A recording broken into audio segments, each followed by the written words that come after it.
What's up, guys? My name's Curtis, and welcome to 5-Minute Finance, where I take personal finance topics and explain them to you in 5 minutes or less. Let's talk about Dave Ramsey and his 7 baby steps. For those of you who don't know who Dave Ramsey is, he's a very popular voice in the personal finance field, and he absolutely hates any forms of debt.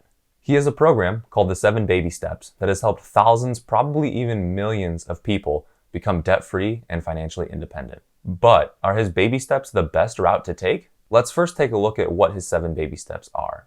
Number 1 is to save $1,000 in a starter emergency fund. Number 2 is to pay off all your debt except for the house using what he calls the debt snowball, which means you list all of your debts from lowest balance to highest balance, and you make minimum payments on everything except the smallest one. Once the smallest one's paid off, you then roll whatever payments you were paying on that into the next one, and so on. Baby step number 3 is to save 3 to 6 months of expenses in a fully funded emergency fund.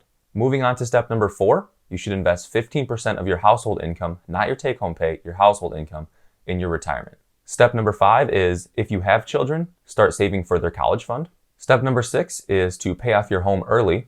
And finally, step number 7 is to build wealth and give. I do believe that if you follow all these steps to a T, you will be able to get out of debt and you will start building up assets for a good future. However, in my opinion, I would make just a couple slight tweaks to these steps. First, I do believe you should save at least $1,000 into an emergency fund. Over half of all Americans couldn't pay for a $1,000 emergency out of their savings.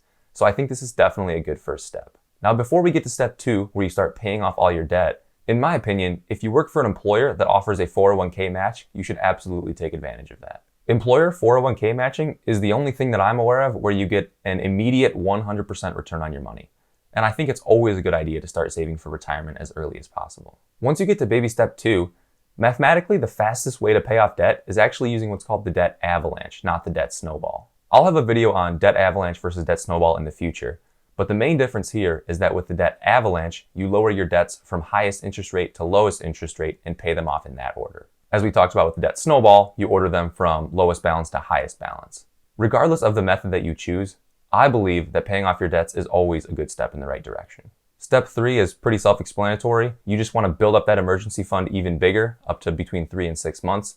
And that just helps protect you and give you peace of mind that you'll be able to handle any of life's uncertainties. Now, Dave says that you should do steps 4, 5, and 6 at the same time, but in that order. Dave says you should invest 15% of your income into retirement. Now, I personally would like to see that a little bit higher, but 15% is definitely a good starting point if it's something that you can afford. More specifically, you should be investing enough in your traditional 401k to get the full company match, and then put the rest of the money you're investing into a Roth IRA. Or if your employer's plan supports it, which not all do, you could just put all of that money into a Roth 401k.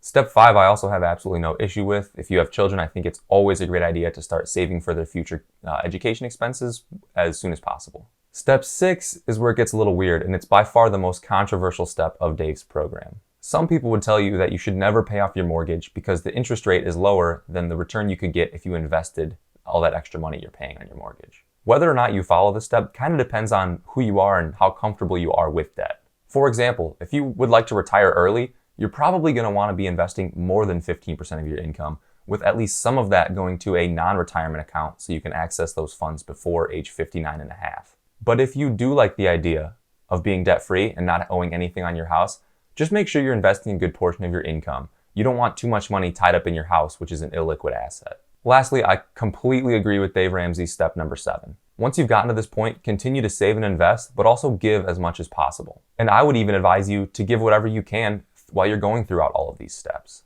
You don't always have to give money or items to people. Often giving your time to someone or something that really needs your help not only helps them, but also makes you feel really good. So I would always suggest giving as much as possible, whether that's time, money, whatever it might be. Whether or not you completely agree with Dave Ramsey's baby steps, they're definitely a good starting point for most people. When I started my personal finance journey, it was because of Dave Ramsey. And although I don't follow his steps to a T, a lot of what he teaches has helped me become better with personal finance, and I'm sure it could help you too. Guys, thank you so much for watching. If you enjoyed the video, please give it a thumbs up. It would really help me out. And if you're new around here, consider subscribing.